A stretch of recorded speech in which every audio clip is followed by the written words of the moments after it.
இந்த கடற்கரையில காத்து தண்ணி மட்டும் இல்லாம பேயும் இருக்கும். அப்படிப்பட்ட கடற்கரை தான் டியூமஸ் பீச். இது குஜராத் மாநிலத்தில் இருக்கிற ஒரு கடற்கரை. இந்த கடற்கரை பகல்ல ஒரு அழகான சுற்றுலா தலமாக சூப்பராக இருந்தாலும் இரவு 6 மணிக்கு மேல இது ஒரு பேய் உலாவுமிடமாக மாறிவிடும்.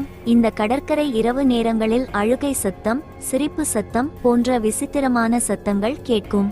அது மட்டுமில்லாமல் இரவில் இந்த கடற்கரைக்கு சென்று நிறைய பேர் காணாமல் போனதாக அந்த ஊர் மக்கள் சொல்வார்கள். அது மட்டுமில்லாமல் இரவு 7 மணிக்கு மேல் இங்கு போனால் கடல் மணலில் ஒரு உருவம் நடந்து செல்வது போல கால் தடம் இருக்கும். இங்க மணல் கூட மிகவும் கருப்பாக தெரியும். இந்த கடற்கரை இந்த மாதிரி இருப்பதற்கு காரணம் பல 100 வருஷங்களுக்கு முன் இந்த கடற்கரையில் செத்தவர்கள் புதைக்கும் இடமாக இருந்தது என்று அந்த ஊர் மக்கள் சொல்லுவார்கள். இந்தியாவில் ரொம்ப ஆபத்தான இடங்களின் பட்டியலில் இந்த கடற்கரை 2வது இடம் பிடித்திருக்கிறது. நீங்கள் இந்த கடற்கரைக்கு சென்றால் என்ன செய்வீர்கள் என்று கமெண்டில் சொல்லுங்கள்.